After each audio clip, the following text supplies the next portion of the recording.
أعوذ بالله من الشيطان الرجيم بسم الله الرحمن الرحيم وأقيموا الوزن بالقسط ولا تخسروا الميزان. വിളംബരം കുട്ടികളുടെ നാടകം ആരംഭിക്കുകയാണ്.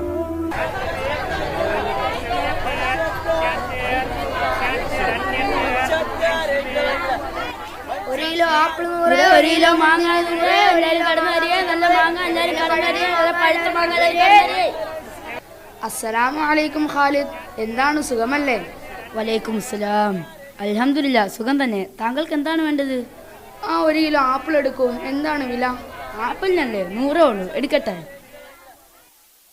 ഒരു കിലോ ആപ്പിൾ വേണമായിരുന്നു. എല്ലാം നല്ല പഴുത്തതാണല്ലോ അല്ലേ? അതെ, എല്ലാം നല്ല പഴുത്തതാണ്. ഇപ്പോൾ വന്നതേ ഉള്ളൂ. ഒരു കിലോ എടുക്കട്ടെ?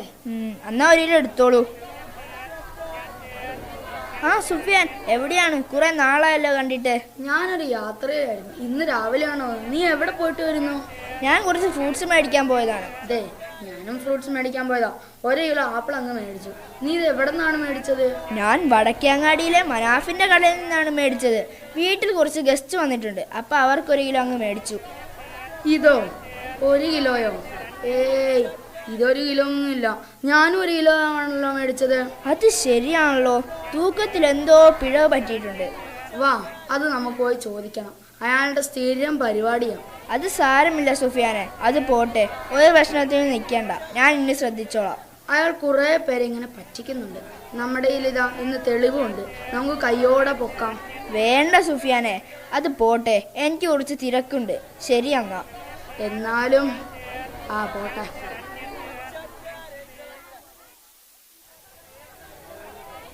വാപ്പച്ചി, എനിക്ക് കുറച്ച് ആപ്പിൾ മേടിച്ചു തരാവോ?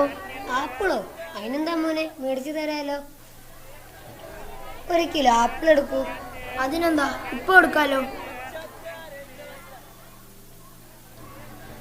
എന്നാ മോനെ. വാപ്പച്ചി എടുത്തോ. എത്ര രൂപ? 100 രൂപയല്ലേ ആയുള്ളൂ. ഗൂഗിൾ പേ ചെയ്യാവേ.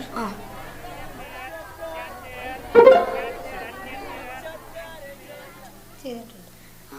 ഇടയ്ക്കൊക്കെ ഇങ്ങോട്ട് വരണം കേട്ടോ. ഇവിടെ എല്ലാത്തിനും ഇച്ചിരി വിലക്കുറവൊക്കെയാ. വാപ്പച്ചി, അവർ 1 കിലോ ആണല്ലോ ചോദിച്ചത്. എന്നിട്ട് വാപ്പച്ചി 3/4 കിലോയെ കൊടുത്തോളൂ. എടാ മോനെ, ബിസിനസ് ആകുമ്പോൾ കുറച്ച് ഇങ്ങനത്തെ പരിപാടിയൊക്കെ ചെയ്യണം. എന്നാലല്ലേ നമുക്ക് മാന്യമായ ലാഭം കിട്ടുകയുള്ളൂ. നല്ലപോലെ ജീവിക്കണമെങ്കിൽ കുറച്ച് ഇങ്ങനത്തെ ബിസിനസ് ട്രിക്കൊക്കെ ഉപയോഗിക്കണം. പഠിച്ചു വെച്ചോ. നിനക്കെന്താ, അടുത്ത ആഴ്ച ഐഫോൺ എന്തോ വാങ്ങിക്കേണ്ടതല്ലേ? വാപ്പച്ചിയായി, വാപ്പച്ചിയുടെ കച്ചവടമായി. എന്താന്ന് വെച്ചാൽ കാണിച്ചോളൂ. അല്ലോ, ജാഫർ ഉസ്താദ് ഓടിയേക്കാം. അസ്സലാമു അലൈക്കും മനാഫെ. വാലേക്കും സലാം. അവനെന്താ ഓടുന്ന കണ്ടത്? ഞാൻ വന്ന കാര്യം പറയാം. കുറച്ചു നാളായല്ലോ നിന്നെ പള്ളിയിൽ ജമാഅത്തിന് കണ്ടിട്ട്. അതുപോലെ തന്നെ നീ അളവിലും തൂക്കത്തിലും വ്യത്യാസം കാണിക്കുന്നുണ്ടെന്നും ഒരു പരാതി ഇട്ടിട്ടുണ്ട്. എന്താണ് നിന്റെ പ്രശ്നം? കച്ചവടത്തിന്റെ തിരക്കിന്റെ ഇടയിൽ അളവിലും തൂക്കത്തിലും വ്യത്യാസമൊക്കെ വന്നിരിക്കും. പിന്നെ ജമാഅത്തിന്റെ കാര്യം, ആ സമയത്ത് ഇവിടെ നല്ല കച്ചവടമുള്ള നേരമാണ്. പിന്നെ ജമാഅത്തിന് ആ സമയത്ത് പള്ളിയിൽ വരികയാണെങ്കിൽ എൻ്റെ കച്ചവടം പോകും. കച്ചവടത്തിന് ബർക്കത്ത് തരുന്നത് അള്ളാഹു അല്ലേ മനാഫെ? നമസ്കാരം കൃത്യമായി പാലിച്ചാലേ ബർക്കത്ത് നിലനിൽക്കുകയുള്ളൂ. എൻ്റെ പുന്നാര ഉസ്താദെ, പടച്ചവൻ എനിക്ക് ബർക്കത്തൊക്കെ തന്നോളൂ. അത് ഉസ്താദ് നോക്കേണ്ട. ഒരു ദിവസം എനിക്ക് കച്ചവടമില്ലെങ്കിൽ ഉസ്താദ് എനിക്ക് ചിലവിന് വരുമോ? ഇല്ലല്ലോ. അതുകൊണ്ട് ഞാൻ എൻ്റെ കാര്യം നോക്കിക്കോളാം. നിങ്ങൾ നിങ്ങളുടെ കാര്യം നോക്ക്. മോനെ മനാഫെ, നിന്റെ അഹന്ത നിന്നെ നശിപ്പിക്കാതിരിക്കട്ടെ. ഞാൻ പോകുന്നു. ഇവൻ ഇതെവിടെ പോയി? അപ്പോ ഡാ.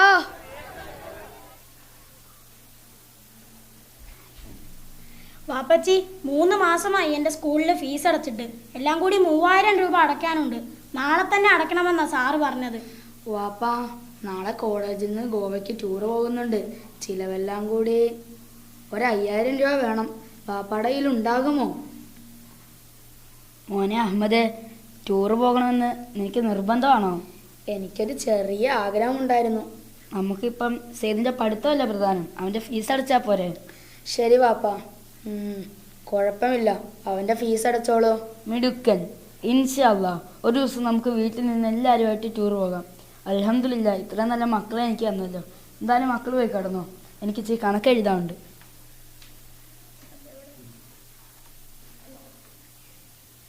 വാപ്പ, നാളെ സ്കൂളിൽ നിന്ന് ഗോവയ്ക്ക് ടൂർ പോകുന്നുണ്ട്. എനിക്കെന്തായാലും പോകണം. പടച്ചവനെ, ടൂറിന് എത്രയാടാ പൈസ വേണ്ടത്? ചിലവെല്ലാം കൂടി ഒരു 10,000 രൂപ ആവശ്യമുണ്ട്. ആ 10,000 രൂപ എല്ലാം കൊടുക്കുന്നോളാം. എനിക്കെന്തായാലും ഈ ആഴ്ച ഐഫോൺ വേണം. നിനക്ക് ഐഫോൺ 13 അല്ലേ വേണ്ട? ശരിയാക്കി തരാം. അയ്യടാ 13 എനിക്ക് 16 വേണം. എനിക്കെന്തായാലും നാളെ ടൂറും പോകണം. എനിക്കെന്തായാലും ഫോണും വേണം. നിങ്ങൾ പിണങ്ങല്ലേ മക്കളെ? ഇതൊക്കെ ഇച്ചിരി നേരത്തെ പറയണ്ടേ? എന്നാലല്ലേ കുറച്ചുകൂടെ കച്ചവടം ഒപ്പിക്കാൻ പറ്റുകയുള്ളായിരുന്നു. തൽക്കാലം നിങ്ങളിപ്പോൾ പോയി കിടക്ക്. നാളെ ഞാൻ നിങ്ങൾക്ക് പൈസ ശരിയാക്കി തന്നേക്കാം. നാളെ 10-16 പേരെയും കൂടെ പറ്റിക്കണം. ആരെങ്കിലും വന്നാ മതിയായിരുന്നു.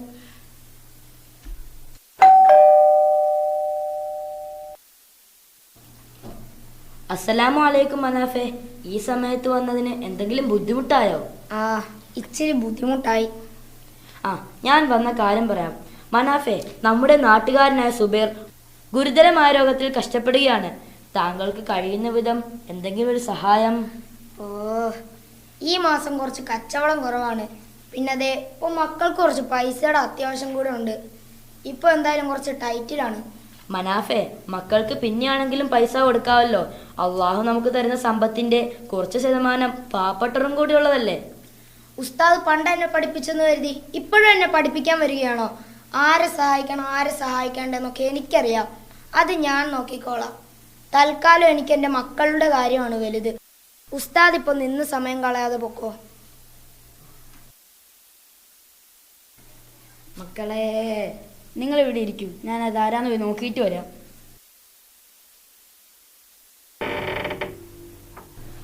ഭക്ഷണം കഴിച്ചിട്ട് 3 ദിവസമായി. എന്തെങ്കിലും ഉണ്ടെങ്കിൽ തന്നാലും. വരൂ, കേറി വരൂ. താങ്കളെ മനസ്സിലായില്ലല്ലോ. എന്തായാലും ഇരിക്കൂ. മോനെ, കഴിക്കാൻ എന്തെങ്കിലും ഇരിപ്പുണ്ടോ? വാപ്പാ, ഞങ്ങൾ കഴിച്ചു പോയല്ലോ. ഇനി ഉമ്മാക്കും വാപ്പാക്കും കൂടെ ഉള്ളതേ ഉള്ളൂ. സാരമില്ല, നീ ആ ഭക്ഷണം പോയി എടുത്തിട്ട് വാ. വാപ്പാക്ക് വിശക്കില്ലേ? ഇല്ല മോനെ, ഞാൻ ഇന്ന് വൈകുന്നേരം കഴിച്ചായിരുന്നു. എന്നാ ഇത് അയാളുടെ കയ്യിൽ കൊടുത്തേക്കൂ. ഈ പൈസയും കൊടുത്തോ. ജസാക്കല്ലാഹ് മോനെ, ഈ ഉപകാരം ഞാൻ ഒരിക്കലും മറക്കുകയില്ല. വാപ്പച്ചി, അയാൾക്ക് എന്തിനാണ് 1000 രൂപ കൊടുത്തത്? വല്ല 50 രൂപയും കൊടുത്താൽ പോരായിരുന്നോ? എടാ മോനെ, നമ്മളെക്കാട്ടിയും ആ പൈസയ്ക്ക് അർഹത അദ്ദേഹത്തിനാണ്. നമുക്ക് എല്ലാ ദിവസവും ഭക്ഷണമെങ്കിലും ഉണ്ട്. അദ്ദേഹത്തിന് അതുപോലും ഇല്ലാതായിട്ട് നാളുകളായി. നിങ്ങൾ പഠിച്ചിട്ടില്ലേ, നമ്മളെ സമ്പത്തിൽ ബർക്കത്തുണ്ടാകാൻ സദക്ക ചെയ്യണമെന്ന്? എൻ്റെ മക്കളും സദക്കയിൽ മുൻപന്തിയിൽ എത്തണമെന്നാണ് എൻ്റെ ആഗ്രഹം. നിങ്ങൾ എത്തില്ലേ? ഇൻഷാ അല്ലാ. മോനെ അഹമ്മദ്, എനിക്ക് നാളെ സ്കൂളില്ലല്ലോ? ഇല്ലല്ലോ വാപ്പാ. എന്നാൽ നീ എന്നെ നാളെ കടയിൽ സഹായിക്കാൻ വരണം. ഇൻഷാ അല്ലാ വാപ്പച്ചി. എന്തായാലും നിങ്ങൾ പോയി കിടന്നോളൂ.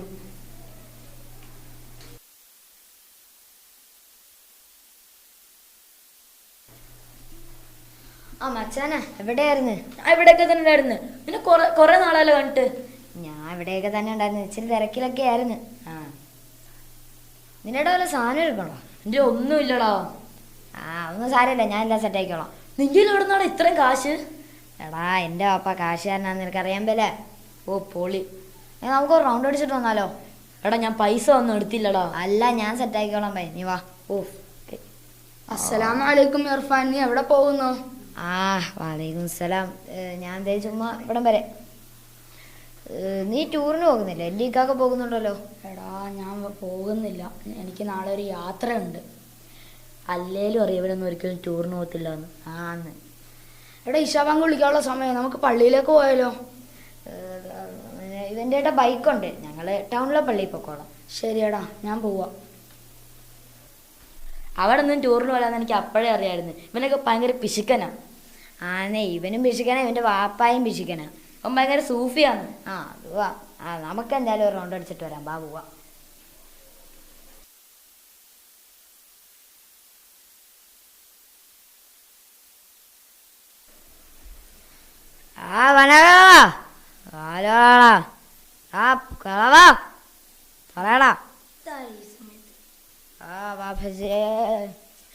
ഇർഫാനെ, നീ കള്ളു കുടിച്ചോ?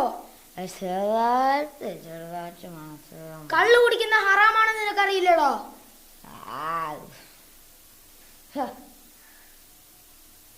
വാപ്പച്ചി കച്ചവടത്തിന് കളവ് കാണിക്കുന്നു. ആരും അറിയില്ലെന്നാ വിചാരം. തർക്കുത്തരം പറയുന്നോളോ. എൻ്റെ അമ്മേ, നീ എന്നെ തോന്നുന്നു പോള.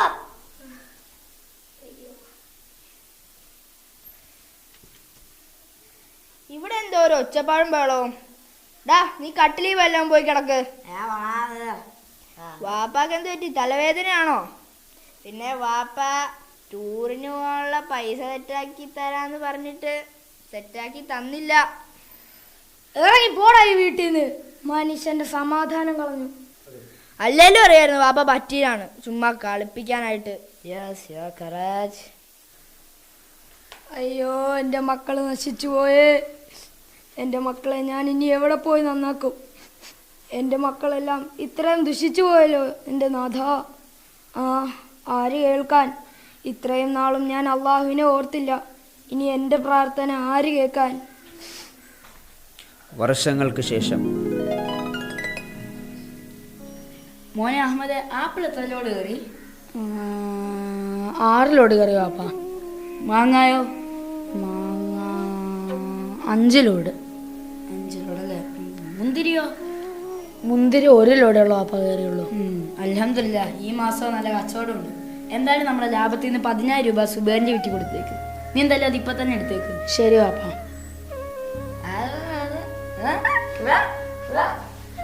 അയ്യോ മോനെ, നമ്മുടെ മോനെ നീ വിട്ടേരട്ടോ. അവിടെ പോയി കളിച്ചോയേ. ബുദ്ധിമുട്ടൊന്നും ഉണ്ടായില്ലല്ലോ അല്ലേ ഖാലിദ്? ഇല്ല, അത് കുഴപ്പമൊന്നും ആയില്ല. വാപ്പ, അത് എൻ്റെ കൂടെ പഠിച്ച് ഇർഫാനല്ലേ? അതേ മോനെ, അവൻ കുറച്ച് നാളായിട്ട് ഇങ്ങനെയാണ്. എനിക്കെൻ്റെ മക്കളെ നല്ലപോലെ വളർത്താൻ കഴിഞ്ഞില്ല. പൈസ ഉണ്ടാക്കാനുള്ള ആർത്തി കാരണം ഞാൻ കച്ചവടത്തിൽ ഒരുപാട് പേരെ പറ്റിച്ചു. ഒരുപാട് പേർക്ക് അളവ് തൂക്കത്തിൽ വ്യത്യാസം വരുത്തി. അങ്ങനെ ഉണ്ടാക്കുന്ന ധനം ആപത്താണെന്ന് എന്നോട് ഒരുപാട് പേർ പറഞ്ഞിരുന്നു. പക്ഷെ ഞാനത് ചെവി കൊണ്ടില്ല. ജീവിതം ആസ്വദിക്കാമെന്ന് കരുതിയപ്പോൾ അള്ളാഹു എന്നെ ജീവിതം കൊണ്ട് പരീക്ഷിച്ചു. നിനക്ക് നിന്റെ മക്കളെ നല്ല രീതിയിൽ വളർത്താൻ കഴിഞ്ഞല്ലോ ഖാലിദേ. നീ എത്ര ഭാഗ്യവാനാണ്. മനാഫെ, അള്ളാഹു പശ്ചാത്താപം സ്വീകരിക്കുന്നവനാണെന്ന് എനിക്കറിയത്തില്ലേ? നീ അള്ളാഹുവിനോടൊന്ന് മനസ്സിരുത്തി ദുആ ചെയ്താൽ മതി. അള്ളാഹു നിന്റെ എല്ലാ തെറ്റും പുറത്തു തരും. നിങ്ങളെല്ലാവരും എനിക്ക് വേണ്ടി പ്രാർത്ഥിക്കണം.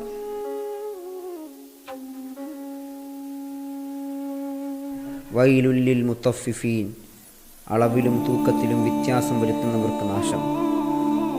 റസൂൽ സല്ലല്ലാഹു അലൈഹി വസല്ലം അരുളി, അളവിലും തൂക്കത്തിലും കുറവ് വരുത്തുന്ന ഒരു ജനതയുടെ മേൽ അള്ളാഹു ശിക്ഷ ഇറക്കാതിരിക്കില്ല.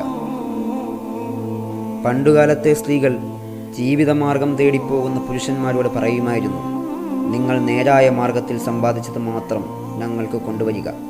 നിഷിദ്ധമായ മാർഗത്തിൽ സമ്പാദിച്ചത് തിന്ന് വിഷപ്പടക്കുന്നതിനേക്കാൾ ഞങ്ങൾക്ക് ഇഷ്ടപ്പെടുന്നത് പട്ടിണി കിടക്കാനാണ്.